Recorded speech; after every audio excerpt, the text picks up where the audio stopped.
नमस्कार बच्चों, जोहार। आपकी पाठशाला में आपका स्वागत है। बच्चों, आपके लिए एक गुड न्यूज़ जो कि आप जिसका बहुत ही बेसब्री से इंतजार कर रहे थे, आपका 2023-24 परीक्षा का मॉडल पेपर क्लास 10 का वो जारी हो गया है जैक के द्वारा, झारखंड शैक्षिक अनुसंधान एवं प्रशिक्षण परिषद रांची के द्वारा। इसमें बच्चों 52 क्वेश्चन हैं, ध्यान देना 52 क्वेश्चन हैं, लेकिन इसमें हम अभी इस वीडियो में आपको सिर्फ इसके ऑब्जेक्टिव क्वेश्चन बताने वाले हैं। तो कहते हैं कि शुरुआत करो मन से और तैयारी करो ढंग से। इसी के साथ हम लोग इन क्वेश्चन को सॉल्व करने वाले हैं डियर, काफ़ी एनर्जी के साथ में। तो चलिए स्टार्ट करते हैं। आपके लिए जो लाए हैं ऑब्जेक्टिव क्वेश्चन ये जैक के द्वारा, देखते हैं कि कैसे कैसे क्वेश्चन रखे गए हैं। तो देखिए पहला क्वेश्चन क्या है, समतल दर्पण की फोकस दूरी क्या होती है। काफ़ी इंपॉर्टेंट क्वेश्चन है। देखिए समतल दर्पण क्या होता है, जैसे आपका उत्तल या अवतल है, यहाँ पे इस दर्पण का ये जो फोकस डिस्टेंस की बात होती है, तो यहाँ पे आपका ये जो सेंटर है आपका O है और ये P है। तो यहाँ पे जो इसकी फोकल रेडियस होती है ये R का जो आधा होता है वो आपका फोकल डिस्टेंस कहलाती है, राइट। R का जो आधा होता है वो आपकी फोकल डिस्टेंस F कहलाती है। अब इसमें कह रहा है कि इसकी किसकी, जब ये प्लेन, सोच के देखो, अगर ये M डैश है, आपको टेक्निकली समझाने की कोशिश कर रहा हूँ, अगर ये प्लेन हो जाता है यानी समतल, यानी एक स्ट्रेट लाइन बन जाता है ये M डैश, जैसा कि आप पिक्चर में देख पा रहे हो, तो सोच के देखो कि इसकी रेडियस कितनी बड़ी हो जाएगी। इसकी रेडियस कहाँ चल जाएगी, इसकी रेडियस इनफाइनाइट चली जाएगी। इसकी रेडियस कितनी बड़ी हो जाएगी, इनफाइनाइट। ये फैलता जाएगा और ये आर बढ़ता चला जाएगा और आर हो जाएगी इनफाइनाइट। तो वैसी केस में एफ कितना हो जाएगा, इनफाइनाइट। सो जो समतल दर्पण होगा उसकी फोकस दूरी क्या हो जाएगी डियर, इनफाइनाइट हो जाएगी। ये काफी टेक्निकल और इंपॉर्टेंट क्वेश्चन है और मैंने आपको यहाँ पे लॉजिकली समझा दिया कि ये ऐसे आपको समझना है, राइट। तो यहाँ पर इस तरह से इसका आंसर करना है। अगला क्वेश्चन है, देखिए 2 नंबर का, किसी वस्तु का अवतल दर्पण द्वारा वास्तविक उल्टा और समान आकार का प्रतिबिंब बनता है तो वस्तु की स्थिति कहां पर होगी। वास्तविक बन रहा है, रियल इमेज बन रहा है। रियल इमेज का मतलब है जिधर से लाइट जा रही है उसी साइड में आपका इमेज बन रहा है, यानी कि आपका दर्पण कैसा होगा, अवतल। क्वेश्चन में ही बोल दे रहा है। उल्टा बन रहा है, चूंकि वास्तविक इमेज उल्टा होता ही है। और समान आकार का, समान आकार कहते ही तो वो वस्तु कहाँ होती है, उसके सेंटर पर होती है, यानी सी पर, वक्रता केंद्र सी पर होती है, तभी उसी साइज का जो इमेज बनता है। तो आंसर हो जाएगा सी, राइट। ऑप्शन आपका बी सही होगा। यहाँ पे ऑप्शन भी सी ही होगा। यहाँ पे देखिए गलत टाइप भी है, सी पर वक्रता केंद्र पर बनेगा, इसका सही आंसर होगा। क्वेश्चन नंबर 3 देखिए बच्चों, निम्नलिखित में से किसमें प्रकाश सबसे तेज गति से चलता है, राइट। तो प्रकाश जो है सबसे तेज गति से किसमें चलेगा, तेल, पानी, वायु, कागज। तो सबसे ज्यादा तेज गति से वायु में चलता है। वायु से भी तेज गति में किसमें चलता है, निर्वात में डियर चलता है, निर्वात में। चूंकि यहाँ निर्वात नहीं दिया हुआ है इसलिए दूसरे नंबर पे आपका वायु ही आता है, तो वायु इसका सही आंसर होगा। अगला क्वेश्चन है, एक लेंस की क्षमता जो है ये आपकी क्या है, P बराबर -4 है आपकी, -4 डायोप्टर, तो उसकी फोकस दूरी, राइट। तो F बराबर क्या होता है, 1/P हो जाएगा, 1/-4 यानी कि -0.25। और ये मीटर, चूंकि आपकी फोकल डिस्टेंस किस में होनी चाहिए, वो मीटर में होती है, तो -2.5 मीटर, ये आपका ऑप्शन नंबर सी सही हो जाएगा। बच्चों पूरा वीडियो जरूर देखिएगा अंत तक। आपको बता रहे हैं इसमें एक क्वेश्चन आपके लिए हम देंगे, उस क्वेश्चन का आंसर आपको कमेंट बॉक्स में कमेंट करके बताना है, और वो क्वेश्चन कौन सा है आप पूरा वीडियो वॉच करते रहिए, आपको बीच में ही वो क्वेश्चन देखने को मिलेगा जो आपको उसका आंसर बताना है। तो चलिए देखते हैं, अगला क्वेश्चन है 5 नंबर, क्या है, मानव नेत्र की फोकस दूरी में परिवर्तन का कारण क्या है, राइट। मानव नेत्र की जो फोकल डिस्टेंस है उसमें जो चेंज आता है वो किस कारण से आता है, तो सिलियरी मांसपेशियों के द्वारा आता है। आपका जो सिलियरी मसल्स होती हैं वो सिकुड़ती और फैलती हैं, जिस कारण से उसकी फोकल डिस्टेंस जो हमारी आंख की होती है वो चेंज होती है। अगला है दूरदृष्टि दोष, राइट। दूरदृष्टि दोष को और किस नाम से जाना जाता है, तो इसको हाइपरमेट्रोपिया कहते हैं, राइट। और निकट दृष्टि दोष को क्या बोलते हैं, प्रेसबायोपिया बोला जाता है, सॉरी मायोपिया बोलते हैं इसको, मायोपिया और प्रेसबायोपिया बोलते हैं। जो आपका जरा दृष्टि दोष होता है उसको प्रेस बायोपिया बोला जाता है, राइट। अगला क्वेश्चन है क्वेश्चन नंबर 7, प्रतिरोध का एसआई मात्रक क्या होता है, तो इसका एसआई मात्रक ओम होता है डियर।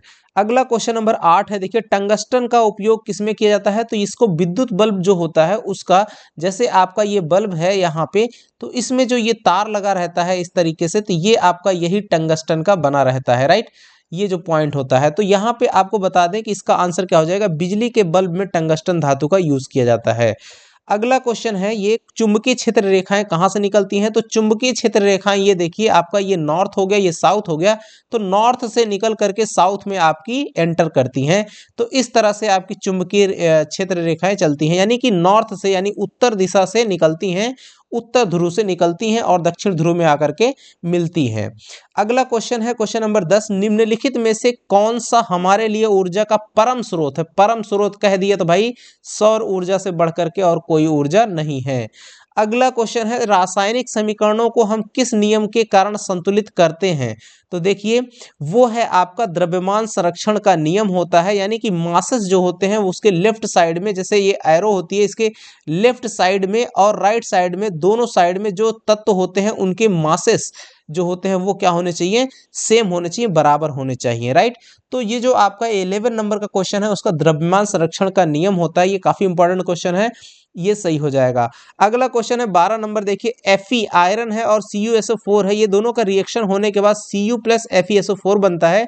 तो यहाँ पे देखिए जो Cu है, ये Fe, ये जब रिएक्ट करते हैं तो यहाँ पे देखिए Cu अलग हो जा रहा है और उसकी जगह पे कौन आ जा रहा है, Fe आ जा रहा है। इसका मतलब जो आयरन है वो Cu को क्या किया, रिप्लेस कर दिया, डिस्प्लेस कर दिया। सो ये डिस्प्लेसमेंट रिएक्शन है, यानी कि विस्थापन अभिक्रिया है, राइट। तो ये किस प्रकार की अभिक्रिया है, विस्थापन अभिक्रिया है। यहाँ पर जुड़ नहीं रहा है अलग से, ये क्या कर रहा है, Cu को हटा करके उसकी जगह ले ले रहा है, तो विस्थापन रिएक्शन हो गया, राइट। तो अगला क्वेश्चन है, देखिए H प्लस आयन की सांद्रता किस पदार्थ में सबसे अधिक होगी? तो जठर रस जो होता है आपका, राइट, जठर रस जो होता है उसमें इसकी मात्रता जो है सबसे ज्यादा रहती है। गैस्ट्रिक जूस बोलते हैं इसको, राइट, जठर रस को, जो पेट में बनता है गैस्ट्रिक जूस उसको हम लोग बोलते हैं। देखिए 14 नंबर का क्वेश्चन है, पदार्थ ए बी सी तथा डी का पीएच मान दिया हुआ 5, 8, 10 और 13 है, उपरोक्त में से कौन पदार्थ अम्ल है? अम्ल पूछ रहा है, तो ध्यान देना जो पीएच स्केल होती है उस पे 1 से लेकर के 14 तक के अंक रहते हैं, बीच में उस स्केल के 7 रहता है। 7 क्या होता है, उदासीन विलयन को, या जो ना तो अम्लीय रहेगा ना तो क्षारीय, वैसे पदार्थ का पीएच स्केल आपका 7 होता है, जैसे वाटर हो गया, राइट, पानी। और 7 से अगर कम होता है तो वो अम्ल होते हैं। अगर पीएच मान 7 से कम तो अम्ल, और 7 से ज्यादा होते हैं तो उनको हम लोग क्या कहते हैं, क्षार। तो इसने अम्ल कहा है, तो 7 से कम क्या है इसमें, तो देखिए 7 से कम कौन सा है, 5 है, राइट। तो अम्ल है, तो इसका आंसर क्या होगा, 5। और 5 किसके लिए है, ए वाले पदार्थ के लिए है, तो ए वाला आपका सही हो जाएगा, ऑप्शन ए। तो ए आपका कैसा पदार्थ है, अम्लीय है।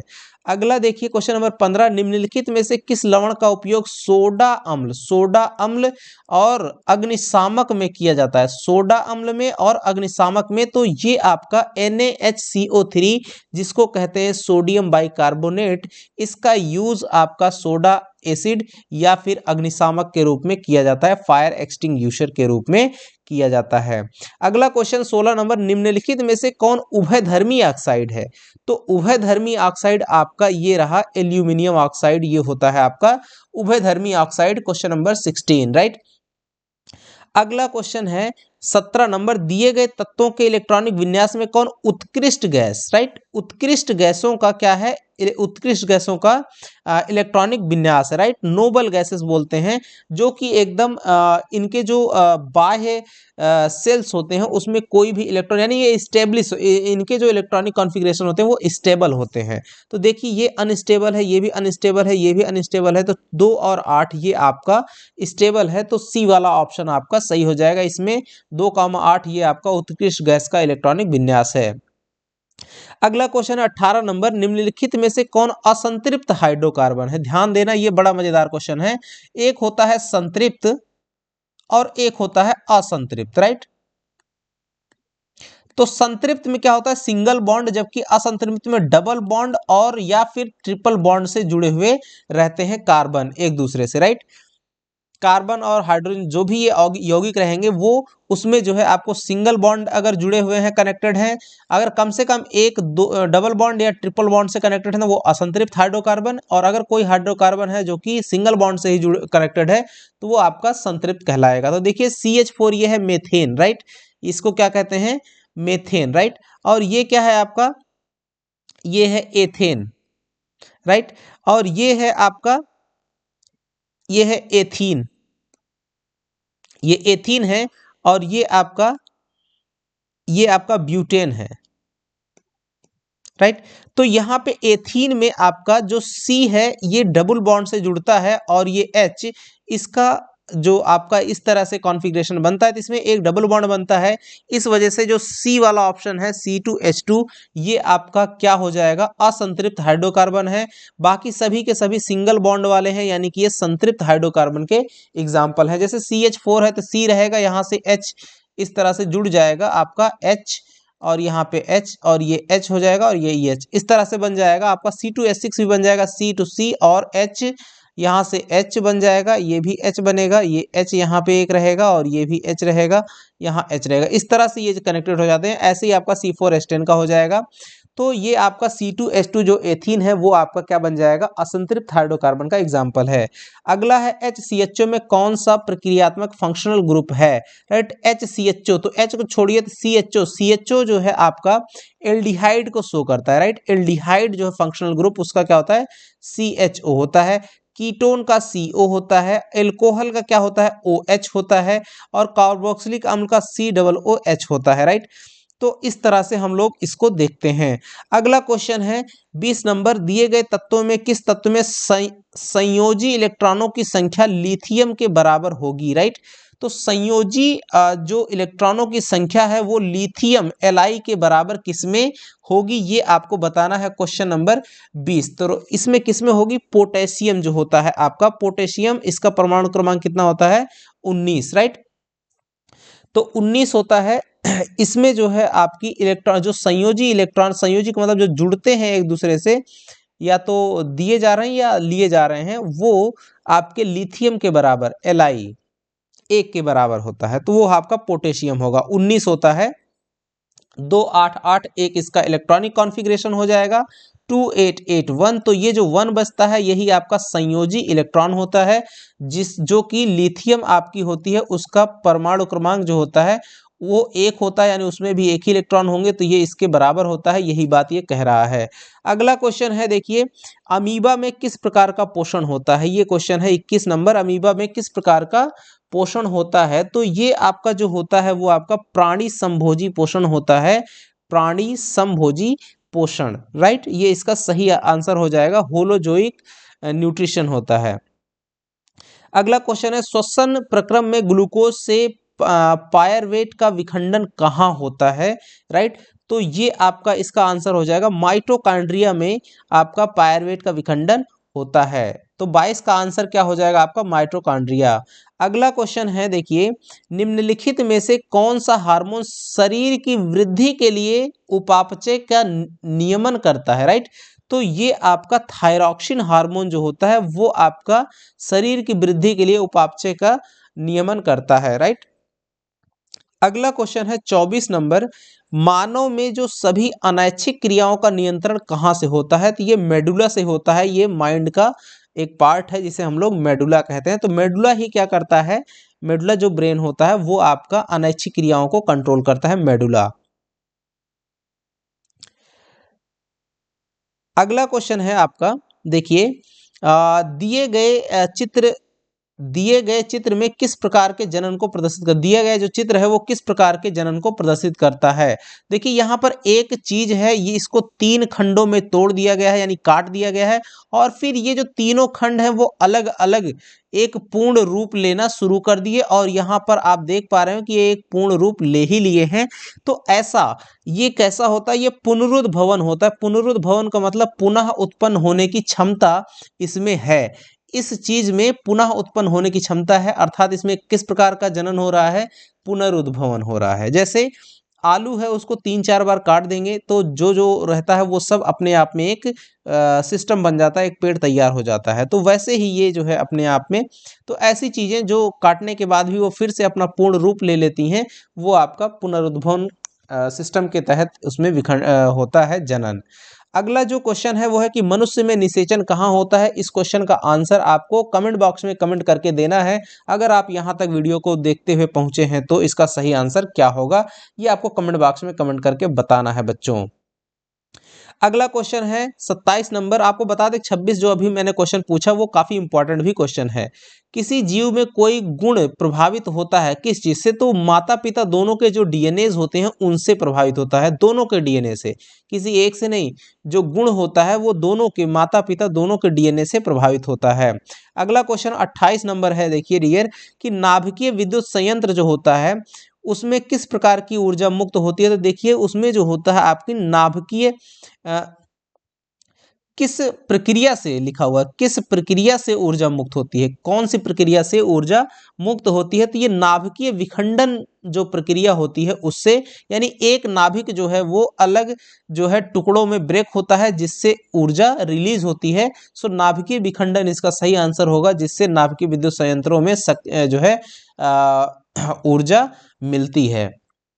तो इसका आंसर हो जाएगा नाभिकीय विखंडन। अगला क्वेश्चन है कि हरे पौधे की पत्तियां प्राप्त होने वाले सौर ऊर्जा का कितना प्रतिशत भाग खाद्य ऊर्जा में परिवर्तित करने में खर्च करती हैं? इसका सही आंसर 1% भाग वो खर्च करती हैं आपका किसमें? खाद्य ऊर्जा में परिवर्तित करने में। और लास्ट क्वेश्चन है डियर इसका 30 नंबर का।